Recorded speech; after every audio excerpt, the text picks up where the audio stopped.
All right, back to what I was saying about the three-headed monster that's attacking America. One of the heads of the monster is the Islamic religion. The other head is the LGBT movement. And the other head is wokeism. Let's just say that wokeism is a form of mental illness. You can say that LGBT is a form of mental illness from a certain perspective. But but wokeism from a spiritual perspective is pride. And the one thing that all three of these elements have in common is this extreme version of pride.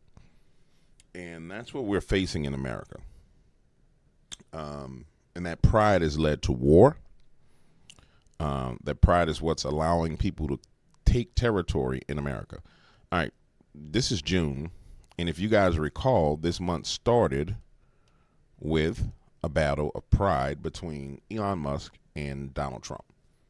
I don't know if you may not even remember that far back, because that's how quickly these things happen. And here it is. Here we go. President Trump said Elon Musk is wearing thin, so he asked him to leave. Musk responds with a taunt about Epstein files. And these two go at it at the beginning of the month. You know, some harsh words being said publicly by two public figures and two of the most powerful men in the world. And on the heels of this battle of pride is what came the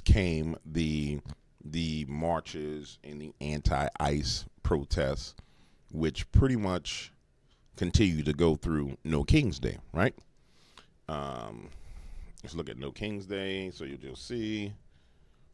Even though I shouldn't have to remind you of the things that were going on for No King's Day. I mean, I think it was pretty obvious what was going on for No King's Day. But we had protests in the streets. Hey, like this. Donald Trump has got to go. Tens of thousands of San Diegans take to the streets across the county, joining Americans across the nation in what's being called a day of defiance.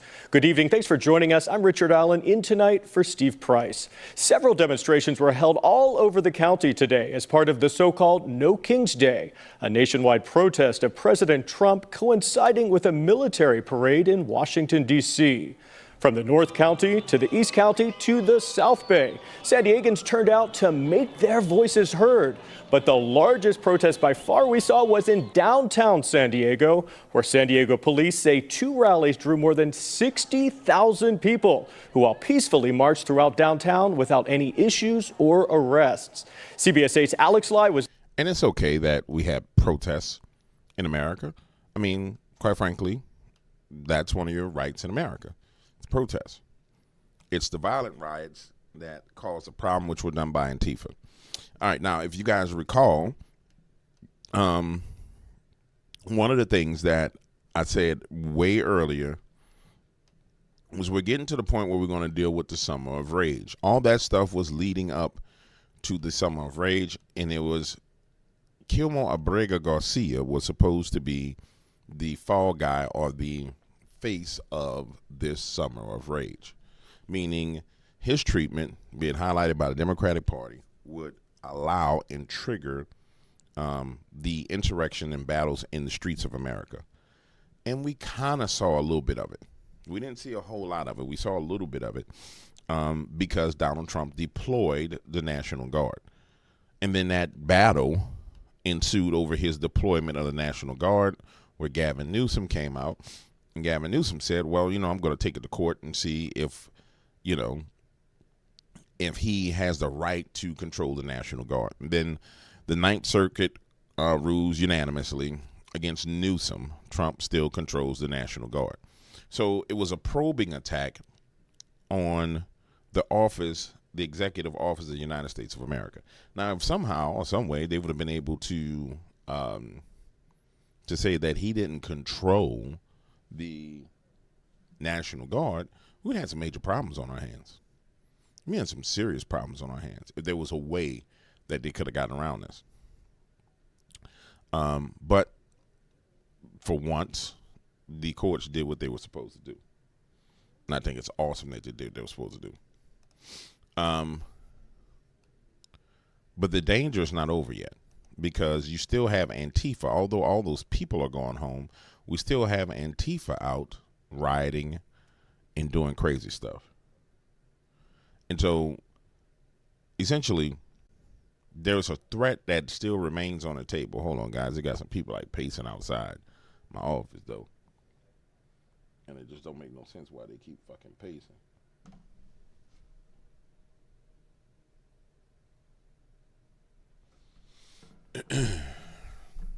Now, you don't need to walk past my door like 15 damn times. You know what I'm saying? I know you may be waiting on somebody, but I mean, fuck. All right, pardon my language. Trump was right to use the National Guard in Los Angeles. It wasn't just peaceful protests. Once again, with us here on the Hill, he is the Democratic congressman from the state of Texas, Henry Cuellar, with us tonight. Hello, Congressman. Thanks for being back. I hope you're doing well. I am doing well. I wanted your context and perspective here because our viewers know you're a Democrat, but you've called out your party when it comes to immigration. You did it before the election. You've done it after the election as well. You saw the decision last night from the Ninth Circuit there. Here was the president's reaction today, and then I want to get your response on the other side. He sued us for going in and for helping him. We went and helped them. Right now, you'd have Los Angeles burning to the ground. Largely, it would have already been destroyed. So the court said that the president could federalize the National Guard. Do you think he got this one right?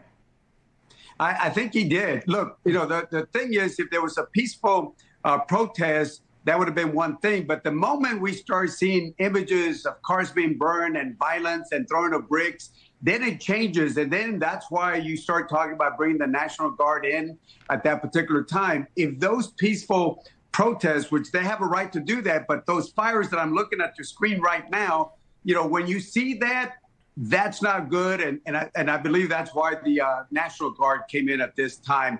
Look, I'm for peaceful protest, but anytime you start throwing bricks and hammers and burning cars and turns criminal, then you're talking about something that's very different. I just heard the vice president say that the soldiers and the Marines are still necessary. Are you there as well? Well, again, it's one of those things, the people on the ground have to make that decision. Again, we're going to see something that's going to flare up. I don't know. But again, we got to keep the peace. If it's one of those situations that we're not going into a situation that turns violence, then I don't think we need them. But I think for a while they're going to be there till we see what sort of peaceful protests we have. And let me tell you, those fires, those scenes are perfect campaign ads for certain people in 2026. And you got to understand, for the president, by the Republicans, against Democrats. And look, for some of us, we've been insulated because we've been talking strong about border security. But for other folks, those type of are perfect ads that can be used against some of my colleagues, unfortunately. So speaking of some of your colleagues, here was Congressman Maxwell Frost just the other day. Here's what he said. We have ICE federal agents pulling up, terrorizing our communities, hopping out of unmarked vans, stealing and, yes, kidnapping people, not giving them their day in court, and, yes, human trafficking them to other nations. It's accusing ICE of human trafficking. What would you tell him? That's crazy. That he would have the nerve to accuse ICE of human trafficking. That's crazy. Now, here's the insane thing for ICE agents. Technically, under Biden's administration of Border Patrol and ICE was actually human trafficking into America and facilitating the movement of unaccompanied minors into the United States of America. So technically, what they're doing is they're flipping the role and inverting the truth. So it's like, yeah, they've done it in the past, but they were ordered to do it. And so now he's saying taking people out of the nation is human trafficking, not smuggling people in. That doing it the lawful way is human trafficking. It's amazing how full-on demonic the Democratic Party is. But this is what you get when you have progressives and liberals in your party. The more progressive, the more liberal you get, the more demonic you get. In the 80s, you had Democrats and Republicans. In the 90s, you had Democrats and Republicans. You had Obama come in, and in came the communist, progressive, socialist liberals. In the 80s and 90s, nobody was confused about who they were. They weren't confused about their gender. They weren't confused about much of anything. Nope, you get to the point now where people are confused about all kind of stuff. You didn't have that then. You want to know why? Because this agenda came rolling in with these people. So much so it's gotten to the point now where right is wrong and wrong is right. And there are cities where things are inverse. In California, an illegal is a citizen. That's wrong. And it plays out to the point to where people are saying, well, you watch videos where they're talking about how ICE has people afraid, and when they go out, there's nobody in the city, and the food vendors aren't out. What that tells me is that your population is so full of illegal aliens that it's a huge problem. What it tells me is that you have congressional seats based on the numbers of illegal aliens, not based on the number of citizens. What it tells me is you have a whole entire economy built around people who don't belong in this nation. And quite naturally, when that resource of people is cut off, that economy is going to collapse. And it's going to be devastating. And it has to collapse, and it has to be devastated. I mean, that's the only option. You shouldn't have done it in the first place. Well, I wouldn't call that human trafficking. But look, let me say this. Look, the men and women that we have right now, they're saying the men and women in ICE that we had under the Biden administration. It's just a different policy. And when you talk about ICE, look, I support the president. If you want to deport criminals, I'm with you. You want to deport final deportation orders. I think there's about 1.5 million final deportation orders. Risk to national, that's one thing. But when you start taking people that have no criminal record, but they work at a construction, they work at a restaurant, they work at a dairy farmers. And I've heard from both Democrats and Republicans today and yesterday and the whole week I've been in the district, they don't want to see that. They'd rather have the administration focus on criminals. I was told that you're meeting with the DHS Secretary Kristi Noem. Let's be 100% clear. I don't know who the hell he's talking to. I want all of them. And I'll tell you why. Because that is their voter base. I'm sorry. I want all of them. Every last one of them gone. And I know it sounds harsh. And quite frankly, if they weren't voting left in facilitating hardcore progressive socialist agendas, I wouldn't have a problem with them. But the destruction of the nation is being facilitated by your presence, by you being like a pawn in the game. And so quite naturally, that pawn has to be taken off the board. And, it doesn't make any sense to try and win you over. Some people say, well, you can convince them. No, you're not going to convince them of nothing. They're getting free goodies. They've been getting free goodies for years. The amazing thing about what's going on right now as it pertains to immigration and ICE, right? So watch this. Let me put this up. So it says exclusive. ICE agents now face 500% increase in assaults while trying to arrest illegal aliens, right? You know what's amazing? If you're an illegal and you've been here for years, why are you mad at ICE? Why are you mad at the ICE agents? I mean, ladies and gentlemen, really think about it. Who should they be mad at? You want to know who you should be mad at? You should be mad at the Democratic Party. If you've been here for 20 years, 15 years, 10 years, and they've been giving you free goodies, and they haven't made a way for you to get citizenship, what you mad at ICE for? It's the same thing as this story about reparations. BLM affiliate tells white folks it's time to pay reparations in Juneteenth message. What you mad at white folks for? What you mad at them for? You've been in America your whole damn life, and the Democratic Party is trying to give away your birthright citizenship to a bunch of illegals. What you mad at them for? But see, the brainwashing has people to the point to where they refuse to think. I mean, if I'm an illegal and I'm here, and let's say I've been in, I don't know, Karen Bass's district for 10 years. And Karen Bass goes on TV and says, these are our people and these are our cities, these are our constituents. Why y'all don't go protest Karen Bass and say, Karen, you need to find a way for us to be citizens? Karen Bass, won't you put something in place to where we can actually become citizens? No. Why don't you negotiate on our behalf with the president and give us a pathway to citizenship? Why don't you negotiate with him and say, okay, well, you know, these people they're gonna go home and then they're gonna get in line. But can we get like a waiver, or can we get something? Can we get more people put on the immigration rolls, or more ages put on the books to where we can bring more people into the nation? Can we update our programs? Can we update our schooling? What can we do to facilitate these people becoming citizens faster the right way? But they won't have that conversation. There's no conversation like that being had at all. And so who should you be mad at? It's a real question. Who the hell should you be mad at? Should you be mad at these guys, or should you be mad at the Democratic Party? Meanwhile, while all that crap is going on, Mexican truck driver arrested for smuggling 300 pounds of meth into Texas port of entry.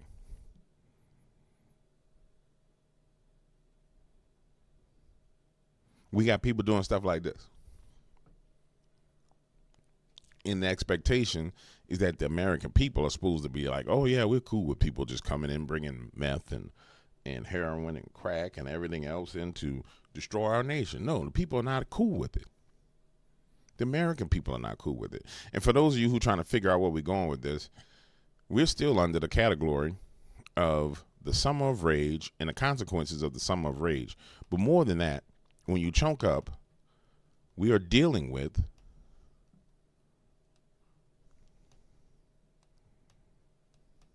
the consequences of this wokeism. This girl represents wokeism. Bull ring in the nose. And if you see somebody with that bull ring, please know that that person is a demon. I'm sorry. There's a demon in that person. In fact, I'll even show you one in a person right now. Hold on. History. Give me a second. I just put this on one of my videos earlier. You want to see a demon? Watch this. We'll turn the volume off so we don't have the volume distracting us. You want to see a demon? This is Kai Cent, who's a well-known Christian streamer. So this is Kai Cent at the BET Awards. So he's talking to this thing right here, this kind of androgynous thing. Can't really tell what it is, right? Notice the ring in the nose. Notice the eyes of this person looking.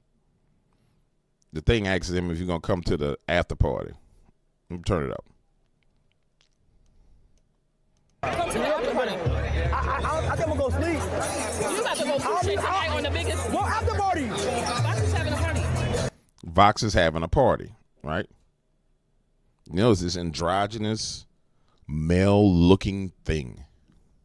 Look at it. And look how it's looking at him, like meat. You see it? See it? Look at that look. Like freaking a meal. And watch this. Word? Oh, okay, my bad. Hold on. Put my number in your phone. Put my number in your phone. My boy Drew. Yo, Drew, where you at? Where you at? Boom. And there's your demon. And there's your damn demon. Right there in the face.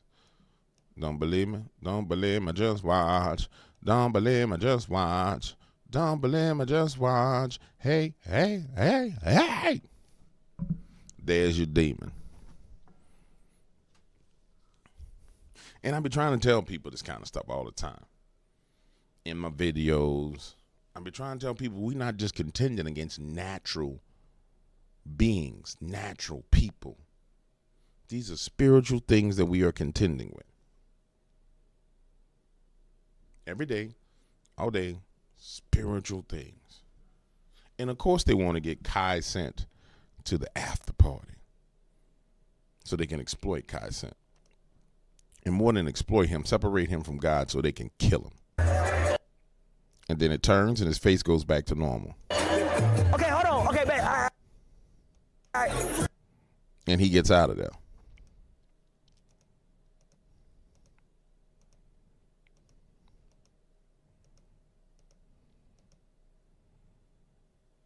Normal face right there. Demon. Normal.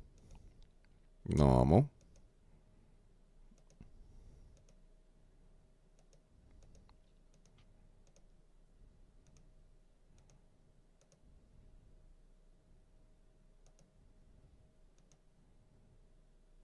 Hell, that shit look like a demon right there too. To me.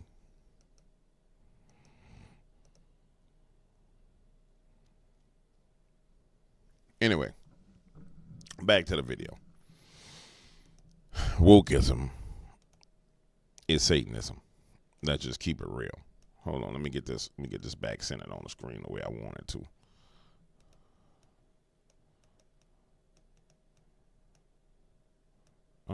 There it is. Wokeism is Satanism. If you ain't figured that out yet, then I don't know what to tell you. I'm not editing this either. For those who be like, oh, you know, I don't like watching the videos where you move stuff around on the screen. Screw you. Go do your own damn research. And that was I tell you the most disappointing thing that I've experienced since I've been doing this. And this is why I really walked away from doing the long videos. You know, I showed you guys this.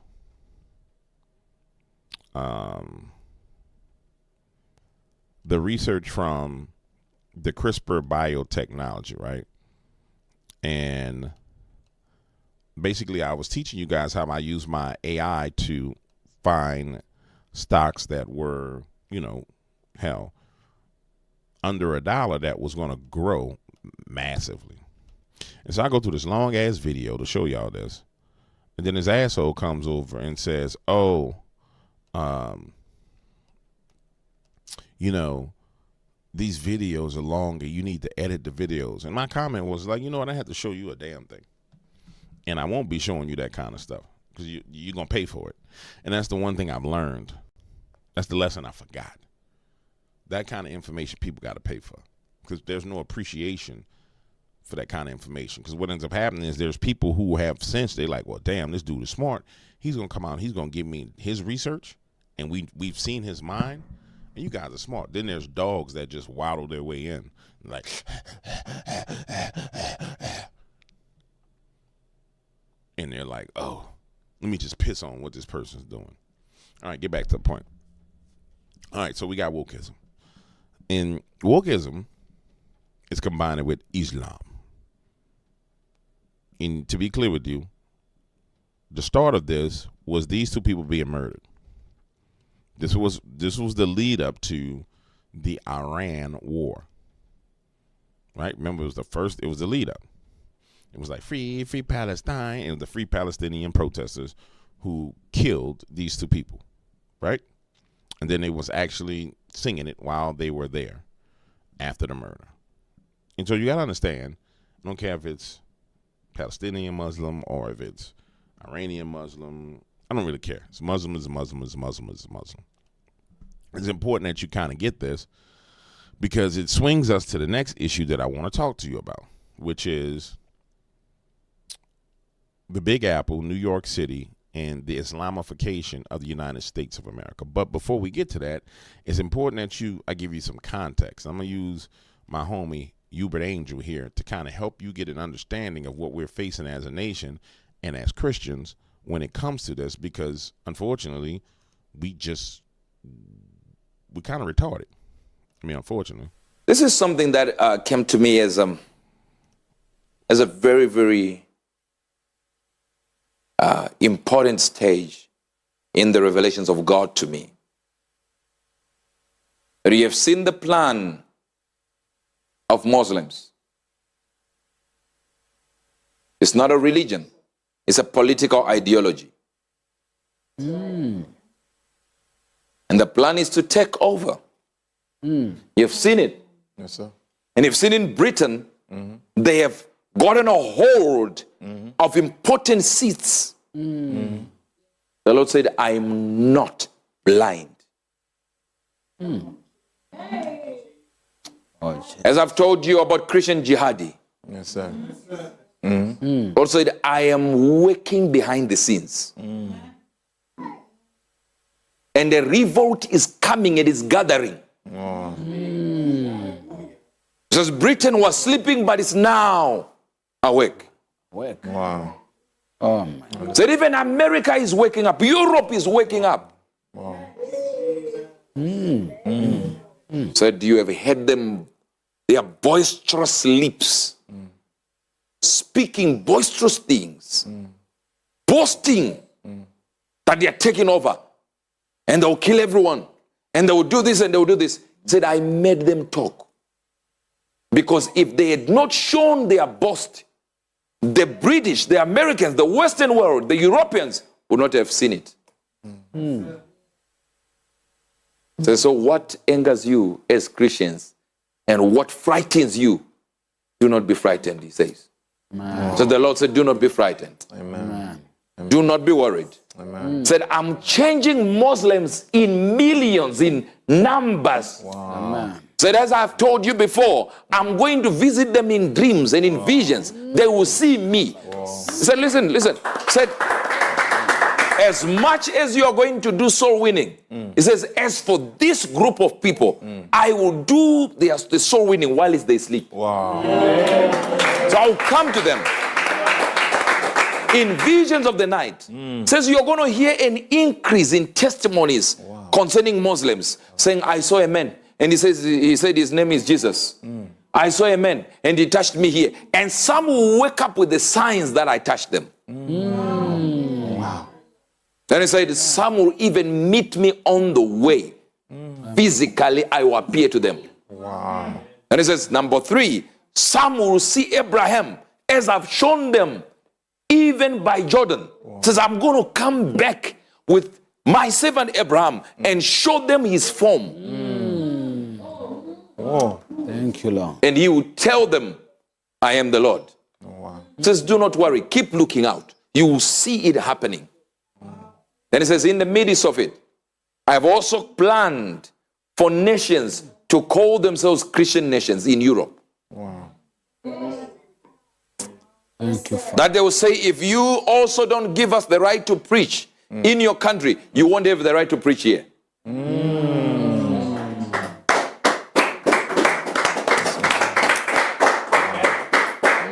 I don't know if you are getting this or you have gone home. You're getting it, sir. You're getting it. Personal hukote. Miva hendeka. Yekuproningo day. Lezu fradesia. So he says, I'm turning nations to worship me for real. For real. That they will not be tainted by the brand of Islamic religions. They will say no Muslim will get in. Thank you, Father. Wow. You ran away from your people and you said they persecuted you. Now you come to people's countries and want them to listen to you to do exactly what you ran away from. Wow. Said, I'll make immigration laws difficult. Wow. Listen, he did not say for my people's sake. He said for their sake. They are sick. For their sake. That means everyone's sake. You gotta love Hubert Angel. I mean, you gotta love Hubert Angel. If you haven't had the opportunity to watch Hubert Angel, I'm telling you, you will love Hubert Angel because he breaks down things that nobody breaks down. And piggybacking off of what he just said about immigration, about Muslims, and about their goals, the ones who claim they've been persecuted coming to your nation, this is what we're dealing with. We're dealing with boastful Muslims, crazy Muslims who've come to our nation. And it's gotten to the point to where they've gotten into power. You remember The very first one, the very first set that was the squad that came in. I don't have the Somalian girl. Here we go. The squad. The very first one that came in. And Jim Carvell just got to the point to where he's over them. So I strongly disagree with Ilhan Omar in her just on a substantive level. I think that white Americans have done enormous things for our freedom. I mean, who were the people who scaled the cliffs of Normandy? Many of them were white men. And it's not just I disagree politically. I disagree substantively. This is a great country. It is a kind country. It is a decent country. It is a country that has allowed an Indian American son of immigrants of Hindu faith to go represent the most economically prosperous place in the world. That would not be possible anywhere else. And the first thing that Democrats should start every speech with is America is the greatest country in the world. It's the most open country in the world. It's the least racist country in the world. And we want to make it better. We have struck it rich today.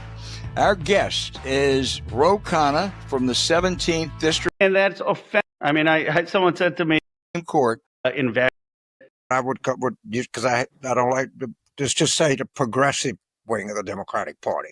All right. So you have now, and my argument is maybe these people are not worth the trouble. Maybe they should just go their own way. And then we talked about this in outrage. Ilhan Omar says that white males are responsible for more deaths than anybody in the country. I have no idea whether that's true. Why say that? Why are we trying to piss off 1/3 of the people that are going to vote? Forget I'm a white male. I'm running a campaign. I'm running a strategy. I know that 70% of the people that are going to vote are going to be white. I know 48% of those are going to be male.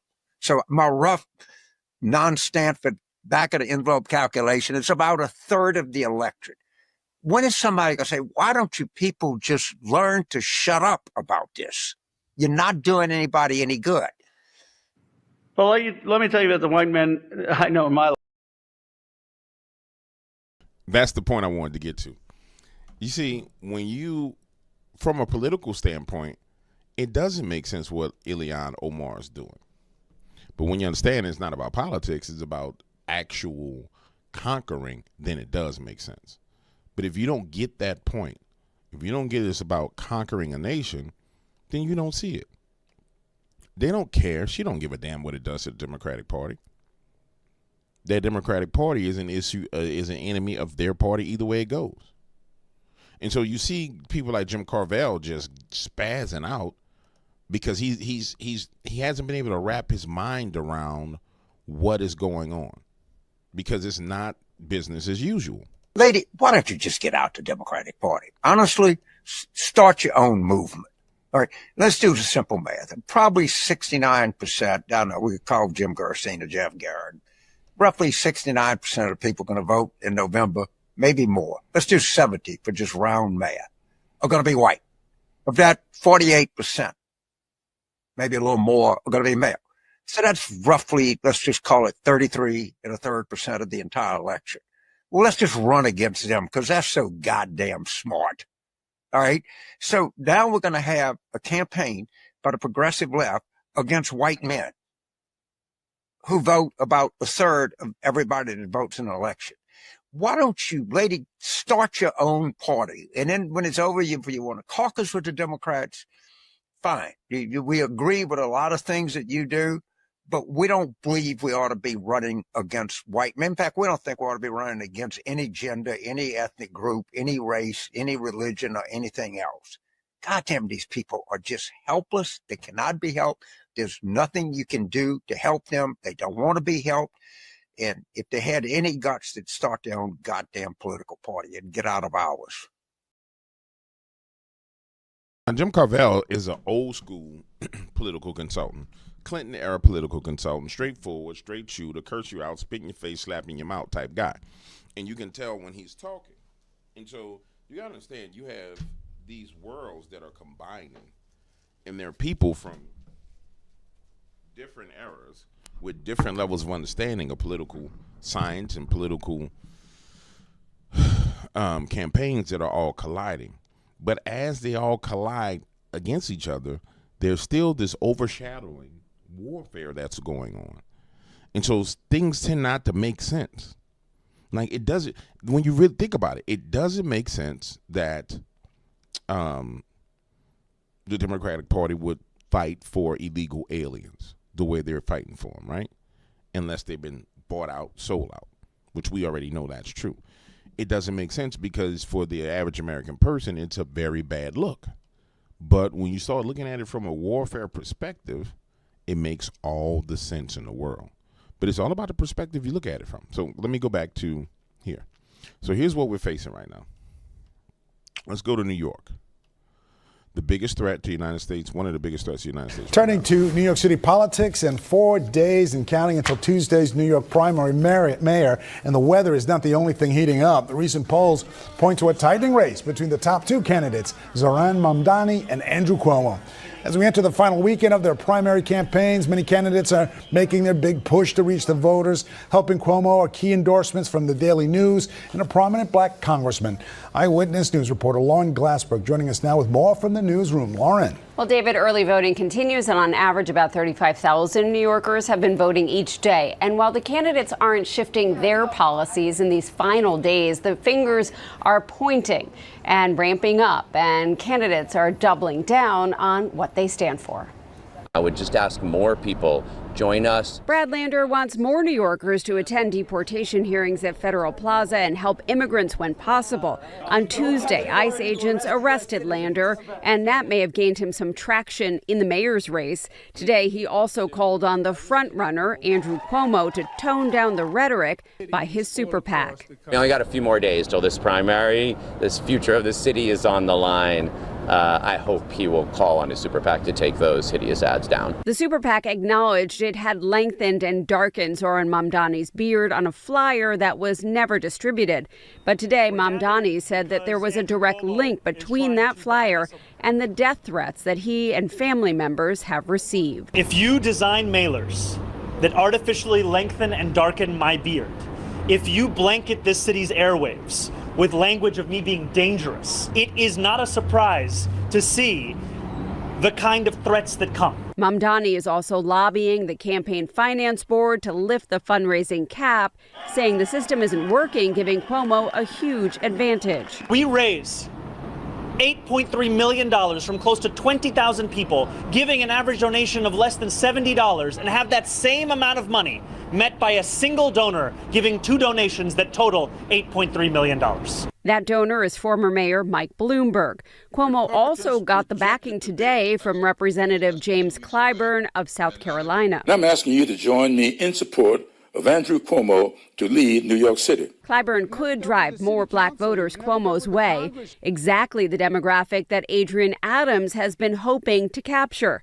Today, she encouraged her supporters to rank any of the Democratic Working Families Party candidates and not Cuomo. Candidates and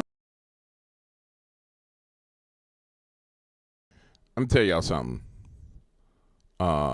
This Muslim about to win New York mayor. Yeah, he about to win New York mayor. When you look at the race, you got two black candidates to divide the black vote. You got Brad Lander, and you're going to have these votes get divided amongst everybody, but none of the Muslims finna vote for anybody other than a Muslim. You're finna have a Muslim mayor in New York City. And the significance of such a thing, and I'm hoping I'm wrong. Let's be clear. I want to be wrong. But the significance of such a thing would be, it would be unheard of. It would be unheard of. It would be the start of the complete and total downfall of New York City. And who knows? New York may need to fall. Because New York is a city full of wealth and money. And people fly out to the suburbs, and there have been Martha's Vineyards and all these other different places around, and they don't really care about what happens in the city.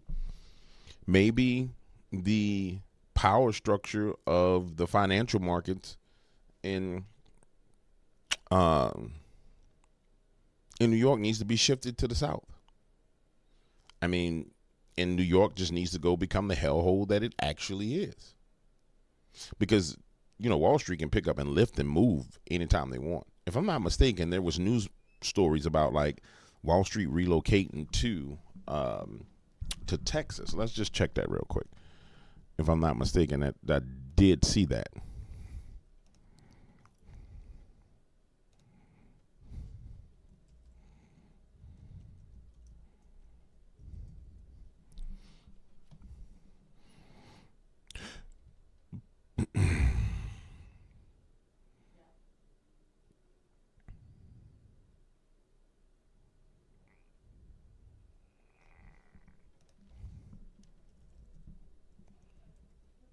Let's see, Google, Wall Street, moving to Dallas. I thought I saw it.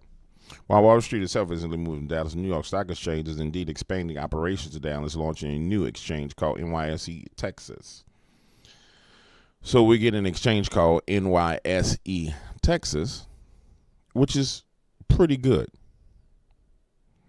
It makes sense. It's a good move. You want to know why? Because at the end of the day, as New York collapses under the weight of Muslims, which it probably will, then at least the financial center will have a place to relocate. And somebody may say, well, GW, that don't make no sense, man. What make you think it's going to collapse under the weight of... Okay, watch this. This is what happens. This is what happened to the UK. Now, skip that. Let's go right here. An increasingly common trend in the UK, the conversion of old buildings into Islamic places of worship. This kind of transformation has taken place in many cities across the UK. In the city of Stoke-on-Trent, a long derelict 2-century-old church is in the process of being converted into a mosque by the Zamir Foundation. The planned facility is not only a place of worship, but also includes a museum, library, and women-only gym. Similarly, in Bradford, a 150-year-old long-vacant Victorian Methodist church is being renovated into a mosque by the local Muslim community. Islam in the UK is growing rapidly, both in terms of population and number of places of worship. There are now more than 1,500 mosques across the UK. Cities like London, Birmingham, and Manchester have the largest Muslim populations. London alone is home to over 1 million Muslims, making it one of the cities with the largest Muslim communities in Europe. Mosques are not just places of worship, but also centers of social life and education for the Muslims. So they have 1 million Muslims in London, and the mayor of London is a Muslim. There are 8 million in New York City. 8 million in New York City. 8 million.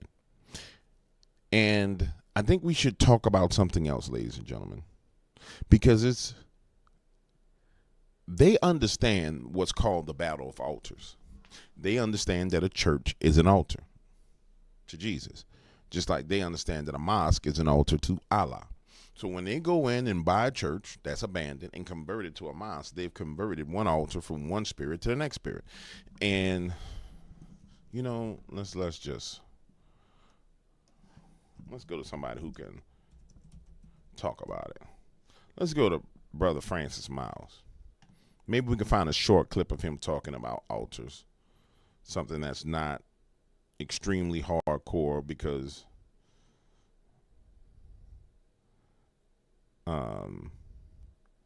and I'm assuming that if you're watching this video, dog, I'm assuming that this is the kind of stuff that you into. So I'm not going to be sitting here worried about spiritual warfare everything that we are dealing with today comes down to one thing only: the battle of altars.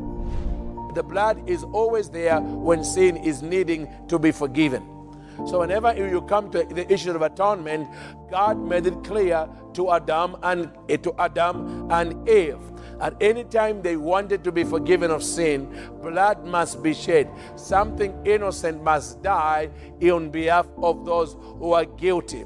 And therefore, that's why the whole thing of animal sacrifices for the atonement of sin became a big deal in the Old Covenant. So surely Adam and Eve are taught this technology of redemption and the importance of blood in atonement, it had been told to their children, Cain and Abel. Now, when the day came for the atonement, to seek God's face for the atonement, 2 altars were built. 2 altars were built by the 2 brothers, Cain and Abel. What distinguished the 2 altars and causes our tale to come together, the tale of 2 altars, is that the 2 altars, though they are built by 2 different brothers, that what makes them really different in the spirit is the offering that is placed on the altar to make it come alive. In my book on the Battle of Altars, I teach you that all altars are driven by sacrifice. And the higher and the more perfect the sacrifice, the power the altar has. Well, 2 altars are built side by side, it would seem, because what God did on the altar of Abel was so clearly evident, Cain was able to see it and get jealous. So this would assume the altars they had built for the offering towards the Lord, for the atonement of their sin, was around the same time or the same property. So the Bible says Cain brought of the fruit of the ground. He brought of the fruit of the ground and he placed it on the altar. And then his younger brother Abel also came with the Bible says he came with the firstborn. Now why would this young man come with the firstborn? He comes with the firstborn because he has been told by his mother and father the importance of giving God the best. Because in Israel, God has always asked for the firstborn. As a matter of fact, Jesus himself is a fulfillment of the law of the firstborn, where God says the firstborn belongs to me, says the Lord. Jesus is the firstborn of all of those who have been begotten by God, like you and I. He's the first begotten Son of God, even from the dead. It's Yeshua Jesus. So God has never given up the firstborn. So the firstborn is an indication that Cain really put a lot of thought into what God wanted before he brought it to the altar. You see that in the tale of 2 altars, we begin to find out very clearly the difference between the evil altar and a righteous altar.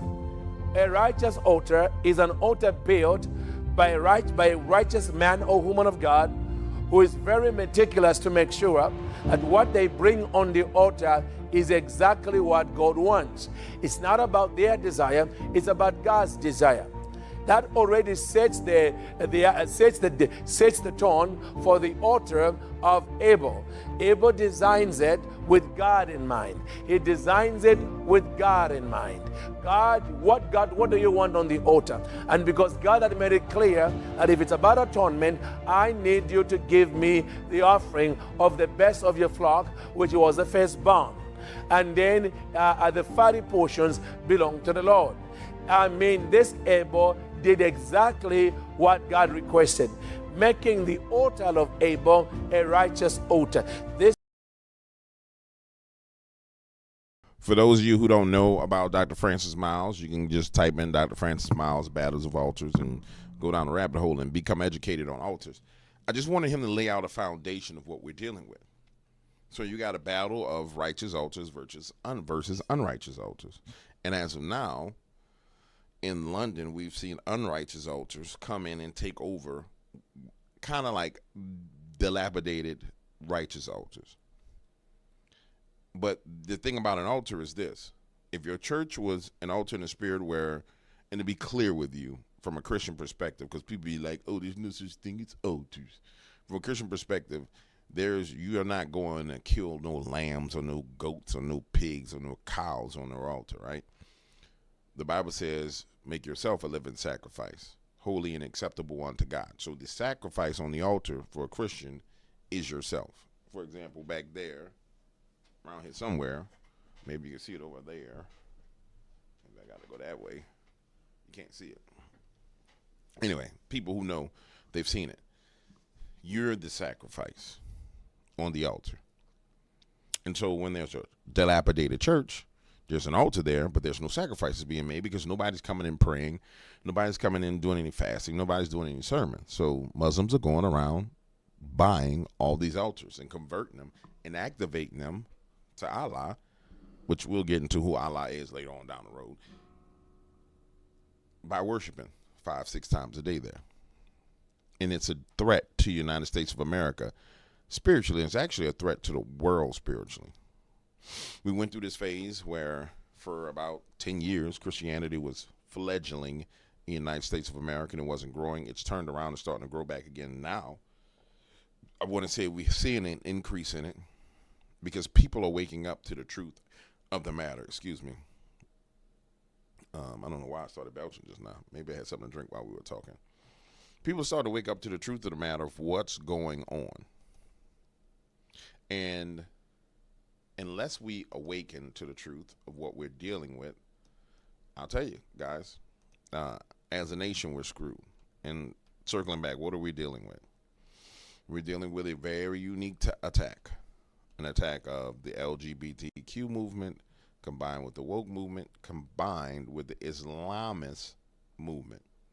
Now, all of this is being financed by the Chinese Communist Party, which we're not going to go into that today, but all these movements are financed by the Chinese Communist Party because they want to take down America. But it's like any other thing. When you're dealing with wicked and evil spirits that manifest into the news, they backstab each other and violate and mess over each other all the time. That can be anticipated happening without a doubt. And so it's kind of like you notice weekly, it's like an issue pops up and it gets knocked down. The issue pops up and it's almost like whack-a-mole going on, right? But let me show you some of the consequences of what happens when you allow another religion, particularly Islam, to take over your country. Watch this. Blasphemy law. Man convicted for burning Quran during London protests. So he's convicted of burning the Quran. We don't even convict people in America burning the American flag. But in London, he got convicted for burning the Quran. You want to know why? It's real easy why. Because who's the mayor of London? Let's go take a look.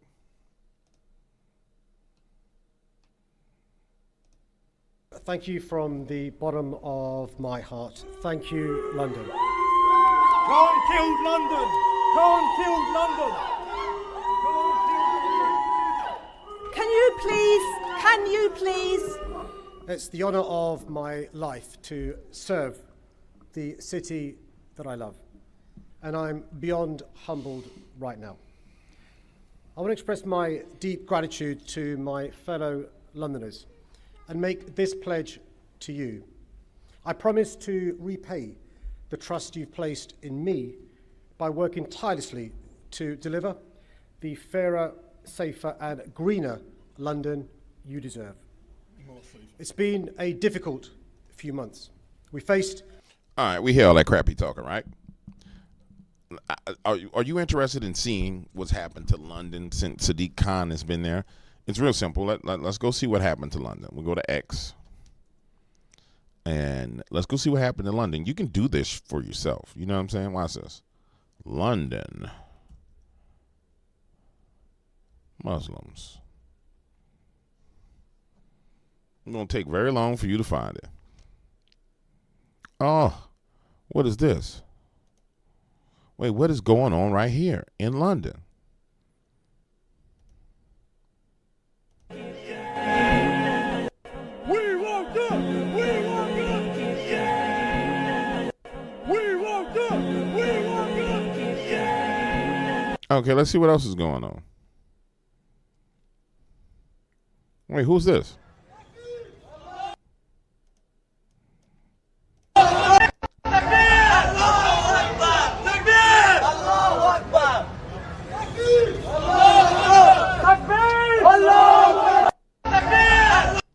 Oh, that's London. Well, let's see what else is going on in London.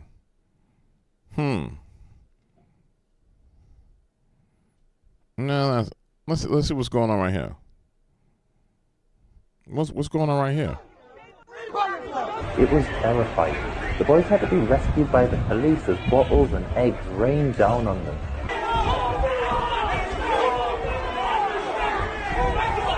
Mohammed Hijab then threatened a police officer that he'd kill the boy's dog if he saw it again.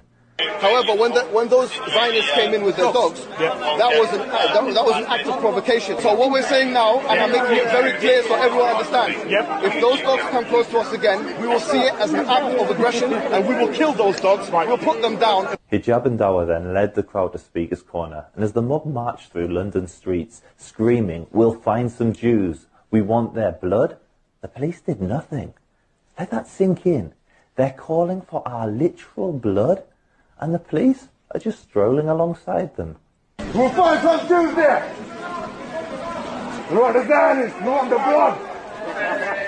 This is the Nike anti-Jewish edition.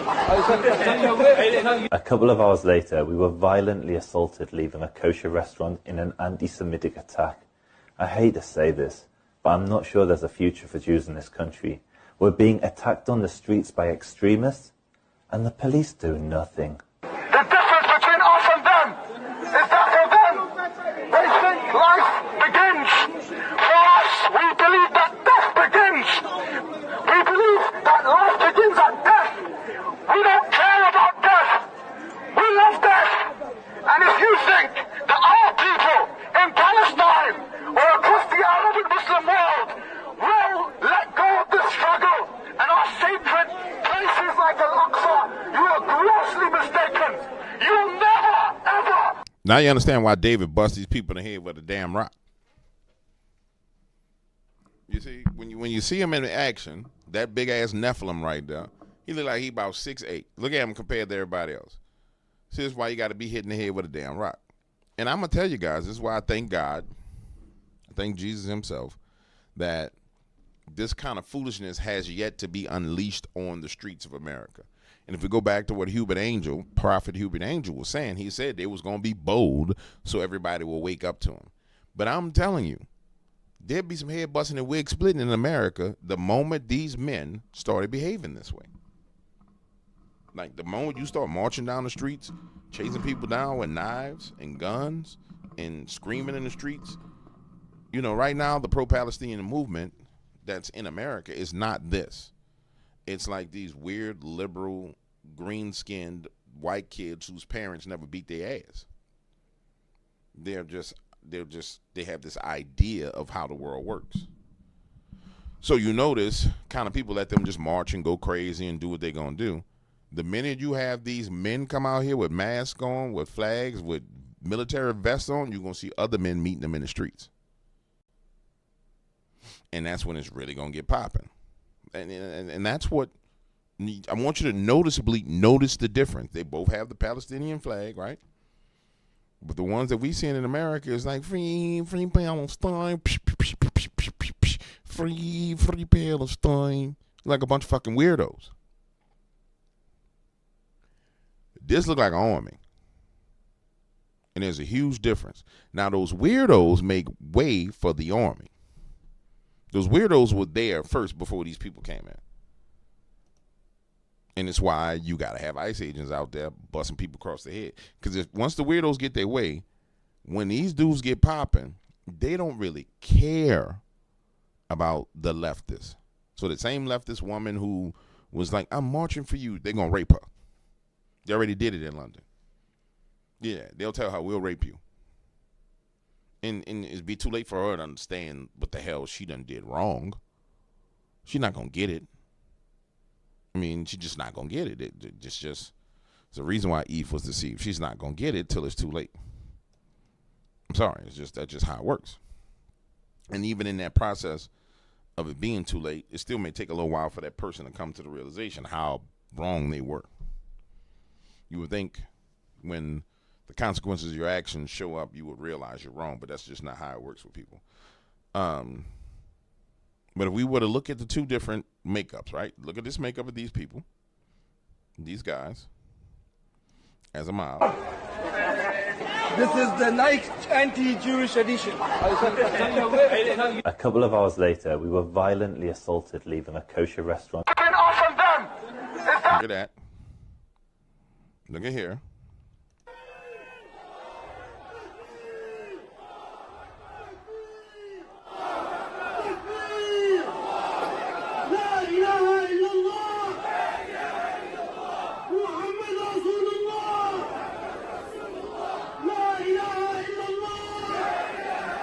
Now, this is after they got enough people taking over the territory.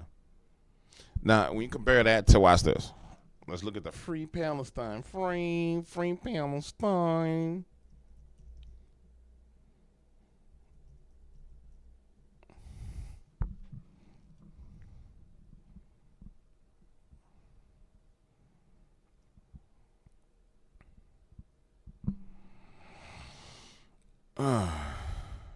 And here's your Free Palestinian protest.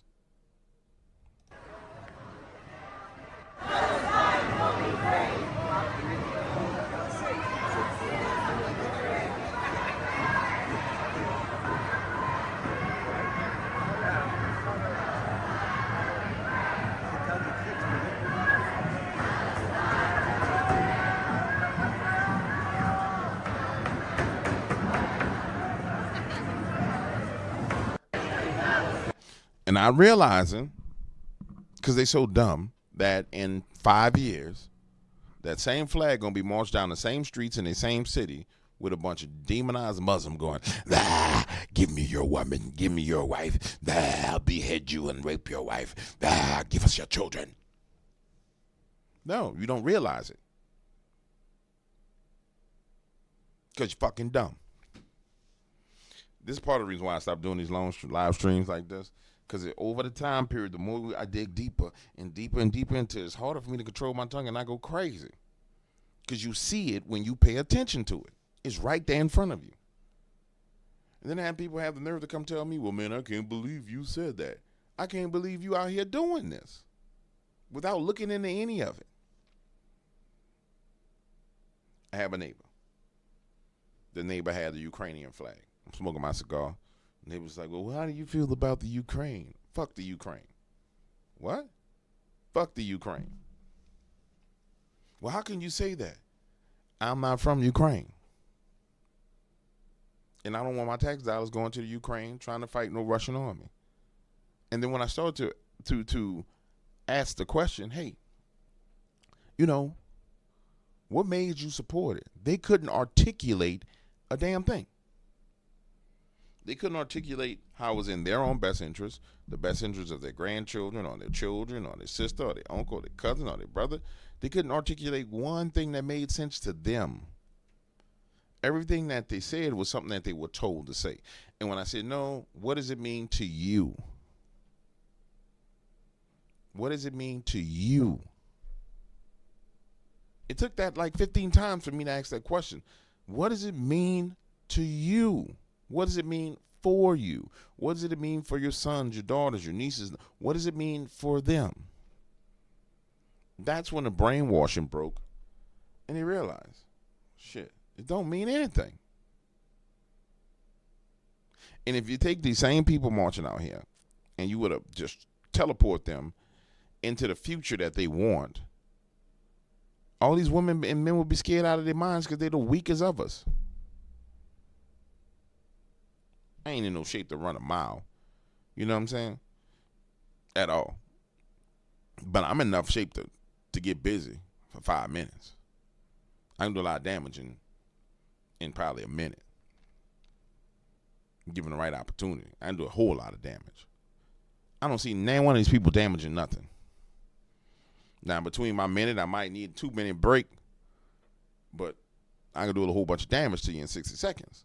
I don't see none of those people being cut from that cloth. And herein lies the problem.